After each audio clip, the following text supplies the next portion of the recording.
Kakak mau apa? Mau ke tanah. Itu ada es krim, mama punya ini es krim, mau nggak? Coklat. Takut. Takut?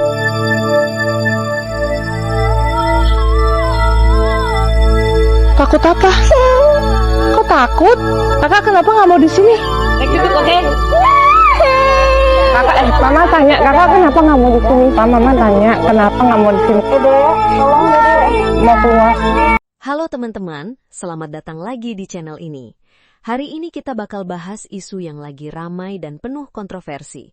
Mulai dari nama Sarwenda, Ruben Onsu, sampai cerita yang dikait-kaitkan dengan Gunung Kawi, ritual, pengakuan narasumber, dan berbagai reaksi netizen yang bikin publik terbelah.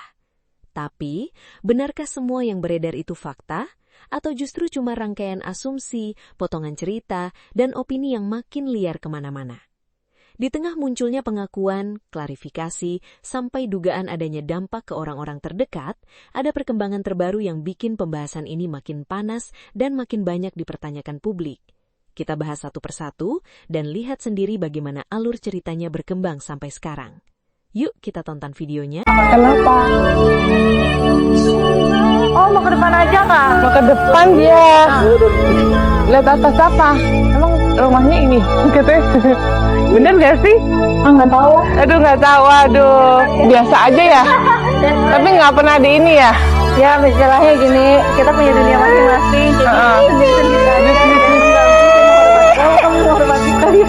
Oh gitu. Yuk kita ke depan.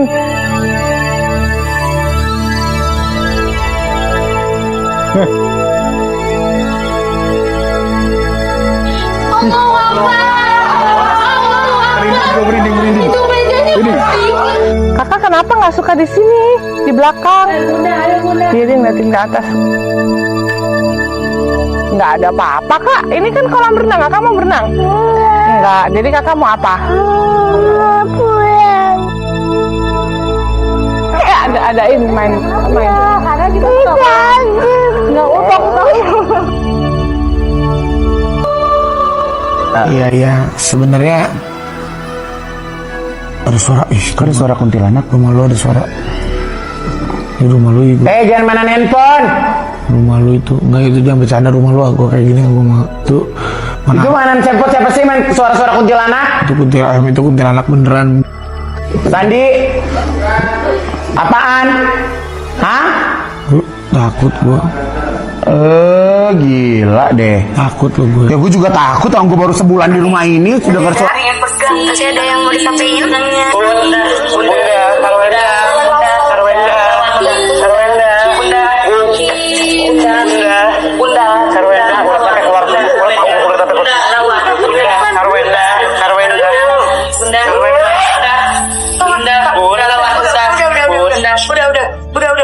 Udah nggak ada di situ. Udah nggak. Udah keluarin aja.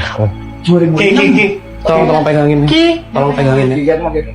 Udah nggak ada. Siapa yang nggak? Anak kamu. Kamu itu udah bukan di sini tempatnya. Kamu udah bukan di sini tempatnya. Bukan di sini tempatnya. Keluar kamu dari rumah ini. Iya. Harusnya Bukan di keluar. sini tempatnya. Di sini Iya, harusnya tempatnya. keluar. Bunda. Usahakan sampaikan sama Ruben Onsu untuk menghubungi Mbak Pam. Memang Mbak Pam bukan siapa-siapa, tapi ini nanti akan berpengaruh dia dan sahabat-sahabatnya. Oke? Bahaya ya. Sahabatnya siapa? Bisa Ivan Gunawan ataupun Ayu Ting Ting ataupun Onyo, oke? Ataupun Wendy. Ini nanti akan kena semua. Tapi yang paling dekat sama dia adalah Ivan Gunawan. Jadi ini nanti kemungkinan akan mengkonek ke Ivan. Jadi tolong sampaikan ya sama mereka. Jika ditarik ke belakang, kesialan Weda dimulai pada 18 Mei 2026 ketika juru kunci atau kuncen Gunung Kawi mengaku kepada pesulap merah kalau Sarwenda melakukan ritual pesugihan di Gunung Kawi. Termasuk Sarwenda itu juga ke sini. Itu ke sini ritual atau dia cuma kayak ada acara ke sini? Ya, acara memang punya tujuan. Ada acara plus ritual juga tuh. Iya, ya ritual. Oh, ritual juga. Iya, ritual.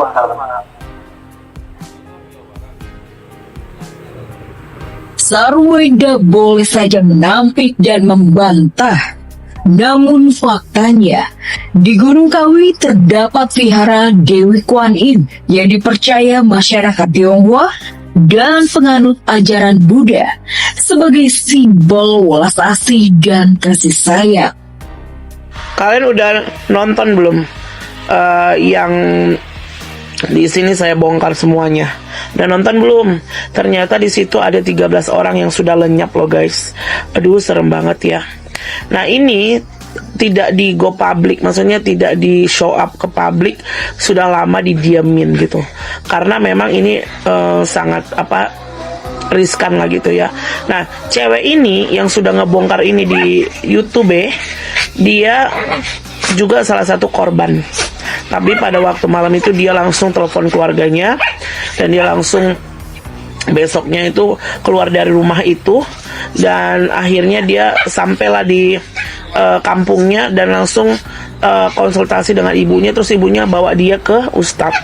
Nah ustadz itu hanya kasih tahu ke wanita ini, Mbak jangan balik lagi ke rumah itu karena kamu kan udah lihat foto kamu ternyata ada di taruh di dalam kamar itu, dan ternyata foto kamu sudah dirobek katanya gitu. Kamu harus pokoknya nggak boleh masuk lagi ke rumah itu, dan kalau kamu mau kerja di Jakarta silakan, tapi jangan pernah lagi kembali ke situ. Akhirnya dia dibersihin sama si ustadz. Kalau dia tidak datang hari itu juga ke ustadz itu guys ya, pasti dia besoknya sakit, terus pasti pulang kampung. Begitu pulang kampung dia metong. Nah itu. Nah ini ternyata sudah bertahun-tahun guys selama. Jadi ceritanya dari wanita ini ternyata dari awal si laki-laki A dan laki-laki B ini sudah ditargetkan gitu loh. Nah aku nggak bisa kasih tahu ini siapa, tapi kalian pasti tahu ya, gitu ya. Ini ceritanya mengerikan. Kalian lebih bagus nonton aja langsung di YouTube, oke? Itu aja yang bisa aku kasih tahu. Tapi waspadalah. Ingat loh, memang kalau siapa yang ke Gunung Kawi itu pasti ada perjanjian. Sakit nih, karena kan belum ngasih makanan kali ya, tumbal ya bilangnya. Belum ngasih tumbal. Ada asisten rumah tangga juga sakit juga. Dibawa ke kampung, nggak lama nggak ada. Hah? Iya. Serius? Habis itu beli mobil lagi dia. Duitnya banyak banget, jobnya banyak, duitnya banyak. Dia buka usaha dari itu tuh kayak kuliner, clothing. Terus dia ada di properti juga. Karena kan dia sharing gitu, maksudnya kayak, Fit aku mau mulai bisnis ini nih, oke nggak gitu. Kata temenku, profitnya bagus, kata dia. Ya nggak apa-apa sih bu, modal ada gitu kan, kita kan cuma support gitu ya. Iya ya, kayaknya oke nih gitu, ikut. Jadi setiap kayak ada tumbal itu makin bertambah. Entah itu uangnya, entah itu usahanya, entah itu harta bendanya bertambah. Sarwenda kan sudah mengklarifikasi bahwa itu video lama dan itu dia sedang membuat konten, bukan sugihan ya, karena itu kan syirik ya. Kalau Sarwenda sampai melakukan itu dibilangnya musyrik, itu tidak akan diampuni segala dosa-dosanya oleh Allah, kan itu dosa besar sekali. Memang sih syirik itu ada dua, dosa dan dosa besar. Nah saya kira Gunung Kawi memang diidentikan dengan seseorang untuk mencari pesugihan secara instan. Opini yang masih berseliweran di kalangan netizen seperti ya menuduh bahwa Sarwenda itu mungkin pesugihan, akhirnya bisnisnya bisa jadi viral dan juga gurita bisnisnya makin maju gitu kan. Jadi kita cari kebenarannya. Kalian udah denger belum cerita full podcastnya siapa Jejak Paper itu? Sumpah sih gue udah nonton ya channelnya dari awal sampai akhir, dan gue sampai merinding. Sumpah gue merinding banget dengar cerita asisten itu. Kalau menurut gue dia itu udah gak punya hati nurani ya. Asistennya yang udah jaga rahasia dia selama belasan tahun mau dibun-bun juga, mau dijadiin tum-tum. Kan logikanya di mana loh? Tapi alhamdulillahnya ini si asisten bisa kabur dari rumah itu, dan akhirnya dia sekarang sudah bebas dari si bosnya itu. Ya kita doain aja ya, semoga itu si bosnya itu bisa tobat ya. Kalau bisa mah udah gak usah yang namanya pesugihan-pesugihan. Mau kaya tuh kerja ya, kerja neng, kerja. Karena saya pakar feng shui, saya akan menjawab dari segi feng shui ya. Oke, kalau bicara tentang mencari keberkahan di Gunung Kawi, seseorang bila mencari berkah di Gunung Kawi, tentu itu adalah hak masing-masing orang. Kalau ditanya secara feng shui oke atau tidak, feng shui sendiri sih memang tidak menyarankan untuk mencari berkah lewat Gunung Kawi. Kenapa? Karena feng shui yang benar itu kan adalah cuma hanya mengandalkan daripada peruntungan bangunan, peruntungan orang itu pribadi, tanpa mengandalkan campur tangan daripada makhluk lain seperti itu ya, ataupun perjanjian dan macam-macam seperti itu. Jadi fungsi yang benar harus seperti itu.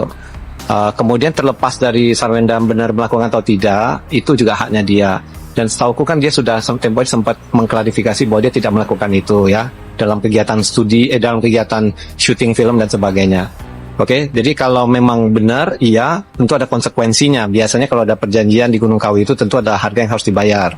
Oke, tetapi kalau memang tidak, ya lebih bagus ya. Karena kesuksesan seseorang itu tidak bisa ditentukan oleh orang lain. Murni harus mengandalkan daripada pertama, hoki kita. Nah, hoki kita tahu dari mana? Dari tempat, tanggal, dan jam lahir. Akan diketahui peruntungan perjalanan nasib kita.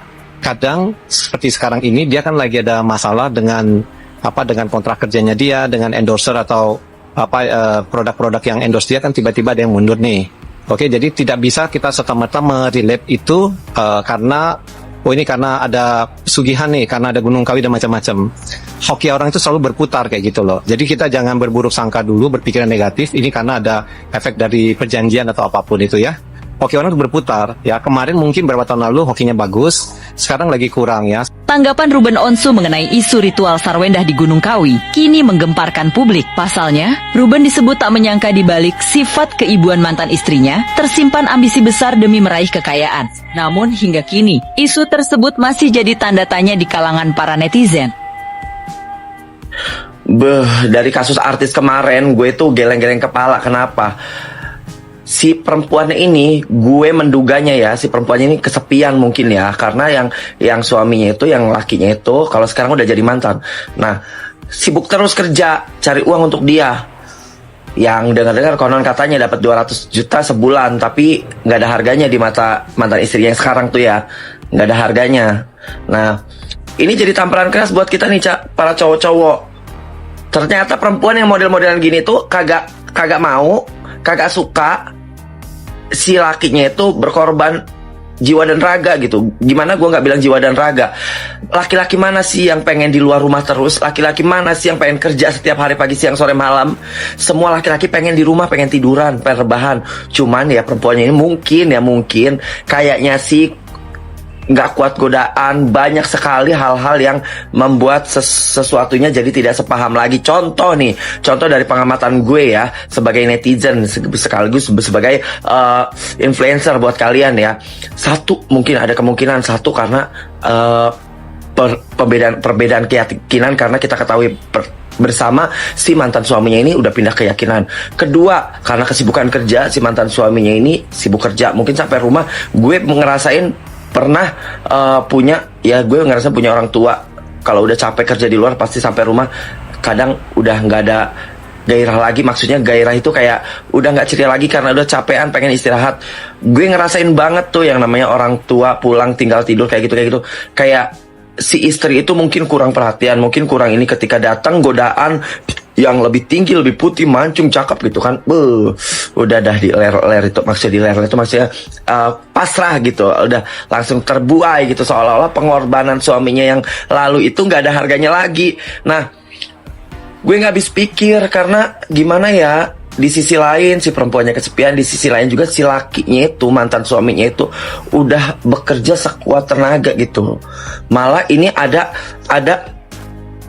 beredar kabar, sebenarnya udah lama juga sih ya diangkat ke media, momen dimana si mantan istrinya itu diduga melakukan pesugihan ataupun semacamnya ke Gunung Kawi. Nah, ini lagi nih, aduh, nanti kita lanjut part berikutnya kalau ini rame ya. Yang mau ngasih info boleh di kolom komentar, ada info terbaru apa lagi, atau buat kalian yang mau komentar bebas silahkan ya, tapi harus tertib, jangan menghina dan merendahkan. Semoga semuanya yang terlibat di kasus ini, di masalah ini, semoga semuanya mendapatkan hidayah, mendapatkan kelapangan hati dan juga rezeki, amin. Setelah adik dari S yang menantang netizen kalau mau boikot aja, rezeki dari Tuhan, katanya seperti itu. Kini ketika live adik dari Ruben Onsu pun yang kita ketahui bernama J. Nah, ini juga banyak ketika dia live jualan, tulisan komentar-komentar dari netizen adalah boikot dan boikot. Memang agak pelik ya ketika para artis-artis kenamaan ini mau adu argumen dengan netizen, karena harus dipahami bahwa nyawa dari kepopuleran seorang artis itu adalah netizen. Satu kali ucapan kalian meremehkan netizen, maka itu akan menjadi awal kehancuran dari kerajaan kejayaan yang menjadi yang dimiliki begitu ya. Memang agak lucu juga sih sebenarnya.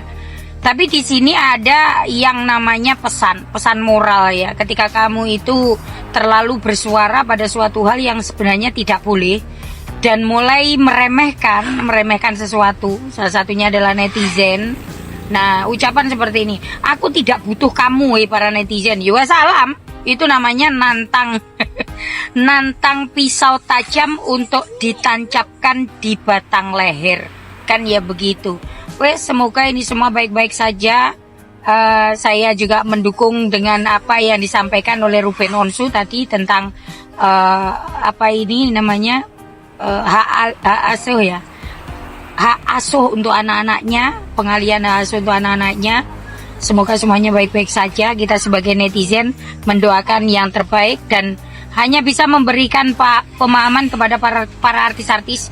Harimaumu adalah mulutmu adalah harimaumu. Salam cinta damai dari Kediri. Guys, kan ada yang bilang katanya si Bensu itu drama, dan aku sekarang skakmat ya. Kalau dramanya kenyataan merasa dibatasi, dan memang iya dibatasi ya. Jadi si Bensu itu mengeluarkan cuitan sedikit-sedikit sama bukti. Buktinya apa yang sekarang tersebar? Masih banyak lagi kayaknya. Kok bisa bapak kandung bertemu dengan anak kandung dipantau sama pacar mamanya? Sinting, aku bilang. Mamanya sinting. Mamanya sudah terobsesi dengan CEO gadungan, bodoh amat CEO gadungan, yang penting ganteng, kuntul gede, ganteng di kamera, pakai filter iPhone berapa kayak gitu. Ada tuh yang nggak pakai filter, ada nampak tuh kagak ada ganteng-gantengnya anjir ini. Kayak gitu, istilahnya kayak gini lah. Buat SW ya, buat SW si wanita serakah kayak gitu. Kalau menurut aku si wanita serakah yang tadinya seperti ibu peri, padahal sebenarnya hatinya adalah penyihir. Wanita penyihir. Seperti itu. Maksud lo apa sih? Kau ngasih mandat pacarmu untuk memantau anak-anakmu atau untuk memantau kebersihan anak-anakmu bersama bapak kandungnya. Emang si Bensu itu kenapa? Emang selama lu nikah sama si Bensu lu kena KDRT?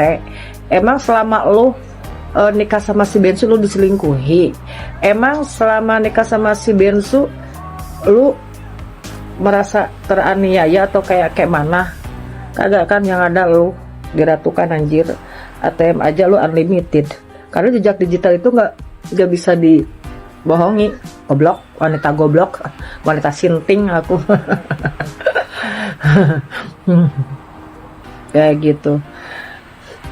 Coba siapa tuh kemarin ada si Zanbe ya, namanya Zanbe. Coba aku pengen nunggu reaksinya si Zanbe.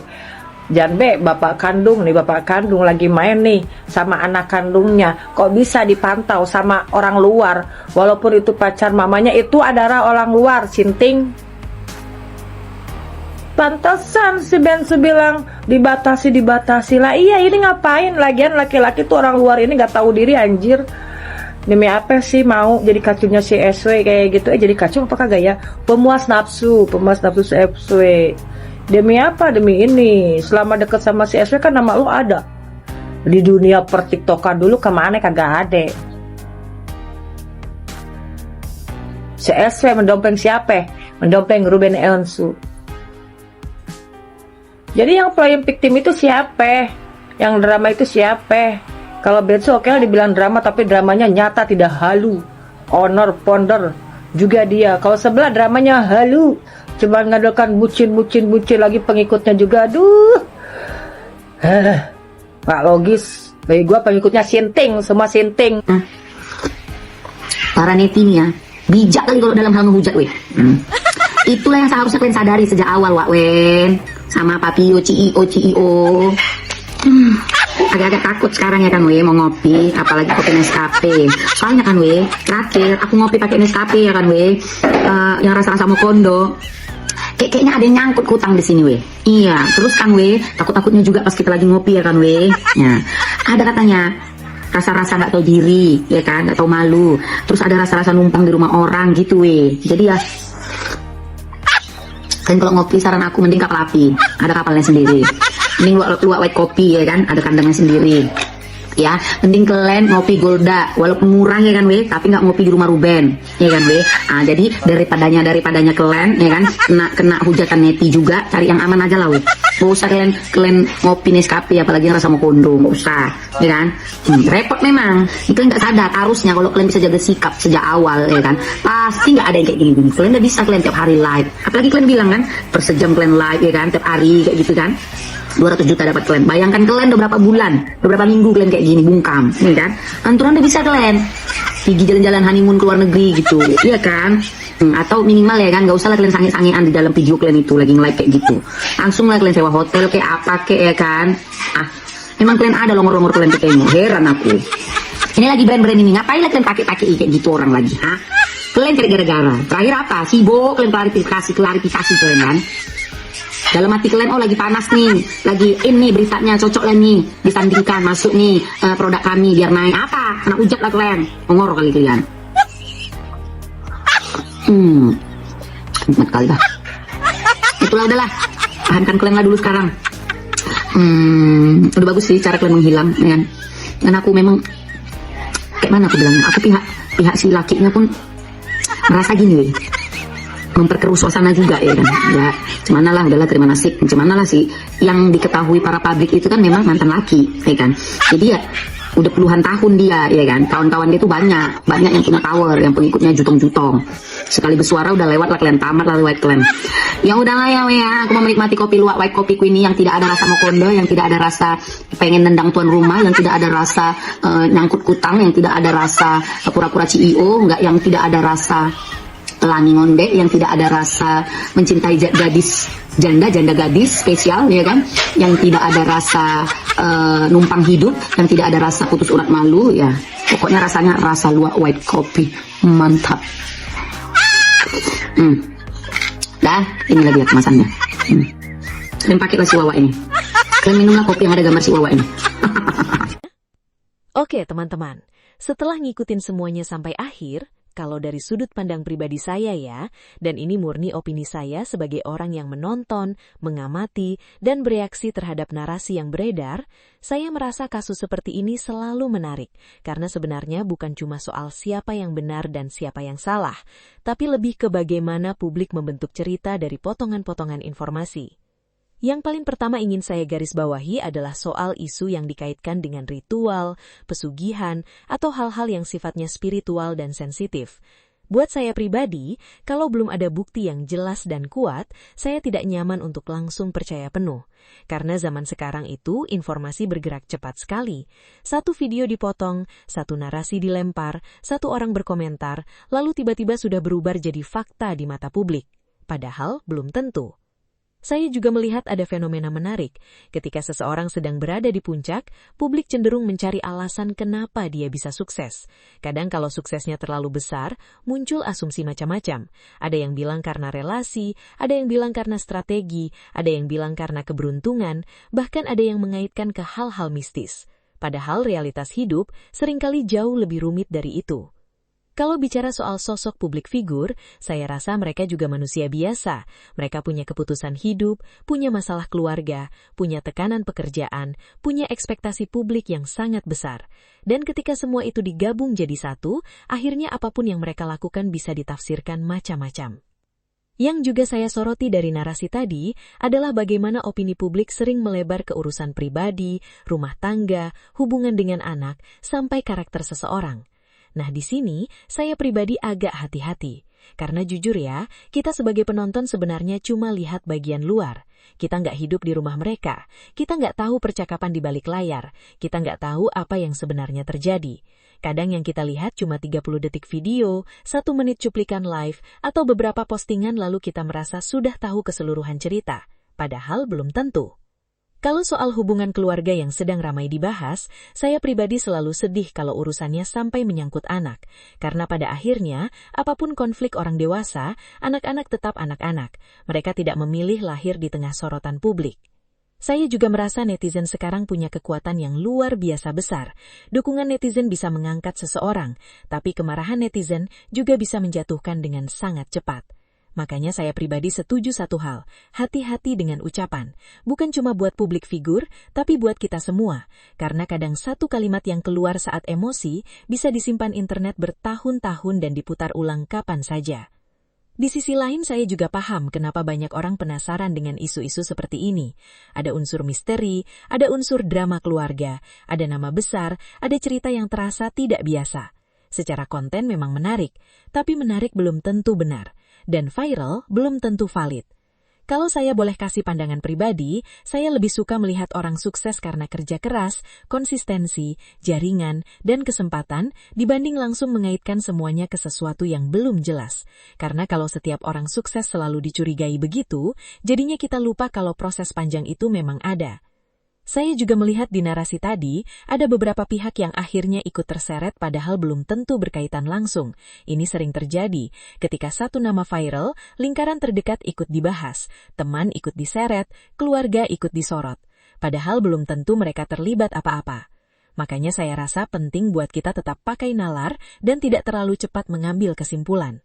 Dan buat para kreator juga, termasuk saya, ini jadi pengingat bahwa membahas sesuatu boleh, bereaksi boleh, tapi jangan sampai kita kehilangan batas antara opini dan tuduhan. Karena dua hal itu berbeda. Kalau opini itu sudut pandang, kalau tuduhan itu perlu tanggung jawab. Terakhir, apapun posisi kalian setelah menonton ini, mau percaya, mau ragu, mau netral, itu hak masing-masing. Yang penting jangan sampai rasa penasaran berubah jadi kebencian, dan jangan sampai hiburan berubah jadi penghakiman. Saya pribadi memilih menunggu perkembangan dan melihat semua dari berbagai sisi. Kalau ternyata nanti ada fakta baru, ya kita bahas lagi. Kalau ternyata ada klarifikasi baru, kita dengarkan juga. Kalau ternyata semuanya cuma salah paham, ya semoga semuanya bisa selesai dengan baik. Tulis pendapat kalian di kolom komentar, tapi tetap santun, jangan menyerang pribadi, dan jangan menyebarkan informasi yang belum jelas kebenarannya. Sampai ketemu di video berikutnya, terima kasih sudah menonton sampai akhir.